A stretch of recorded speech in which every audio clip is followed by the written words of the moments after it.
حضرت انس رضی اللہ تعالیٰ عنہ کے مہمان خانے میں چند مہمانوں نے کھانا کھایا۔ کھانا کھا چکنے کے بعد حضرت انس رضی اللہ تعالیٰ عنہ نے دیکھا کہ دسترخوان شورے وغیرہ کے لگ جانے سے زرد فام ہو گیا ہے۔ آپ رضی اللہ تعالیٰ عنہ نے خادمہ کو بلایا اور اسے دسترخوان دے کر فرمایا کہ اس کو جلتے ہوئے تندور میں ڈال دو۔ خادمہ نے حسب حکم ایسا ہی کیا۔ مہمانوں کو حیرت ہوئی اور دسترخوان کو جلنے اور دھواں اٹھنے کا انتظار کرنے لگے، لیکن وہ یہ دیکھ کر حیران رہ گئے کہ آگ نے دسترخوان کو چھوا تک نہیں۔ خادمہ نے اسے صحیح سلامت تندور سے نکالا۔ اس وقت وہ نہایت سفید اور صاف ہو چکا تھا اور یوں معلوم ہوتا تھا کہ کسی نے دھو کر اس کی میل نکال دی۔ مہمانوں نے جب یہ ماجرا دیکھا تو حضرت انس رضی اللہ تعالیٰ عنہ سے پوچھا، اے صاحب رسول اللہ صلی اللہ علیہ وآلہ وسلم، یہ کیا وجہ ہے کہ دسترخوان آگ سے محفوظ رہا اور پھر صاف بھی ہو گیا؟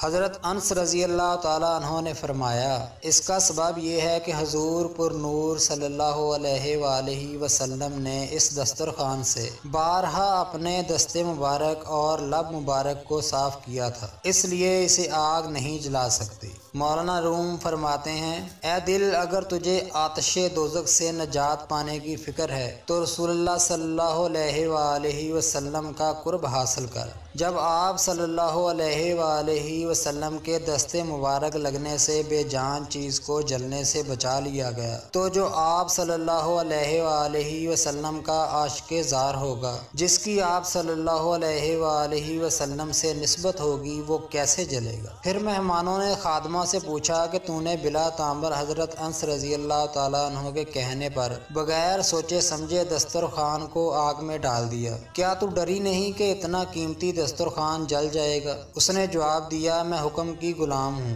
اور مجھے یہ یقین ہے کہ آپ رضی اللہ تعالیٰ عنہ جو حکم فرمائیں گے وہ نقصان میں نہیں ہوگا۔ مولانا روم نصیحت فرماتے ہیں کہ وہ شخص جس کا دل جہنم کی آگ اور عذاب سے خوفزدہ ہو، اس کو چاہیے کہ ایسے مبارک ہاتھوں اور لبوں کے قریب ہو جائے۔ خدا کے پیارے حبیب صلی اللہ علیہ وآلہ وسلم کے مبارک ہاتھ اور بددعا کے مکھڑے والے لب اگر کسی چیز کو مس کریں تو ان کو یہ شرف حاصل ہو جاتا ہے کہ انہیں آگ تک نہیں چھو سکتی، اور جو امتی سرکار صلی اللہ علیہ وآلہ وسلم سے عقیدت و محبت رکھے گا تو نہ جانے آپ صلی اللہ علیہ وآلہ وسلم اس کو کیا کچھ عطا فرمائیں گے۔ درس حیات، جس نے حضرت محمد صلی اللہ علیہ وآلہ وسلم سے تعلق پیدا کر لیا، اس کی نجات ہو گئی۔ یاد رکھو، آپ صلی اللہ علیہ وآلہ وسلم سے نسبت صرف اسی صورت میں ہو سکتی ہے جب آپ صلی اللہ علیہ وآلہ وسلم کی کامل اطاعت کی جائے۔ ایسی مختصر اسلامی ویڈیوز کے لیے چینل کو سبسکرائب کر لیں اور گھنٹی کے بٹن کو پریس کر لیں۔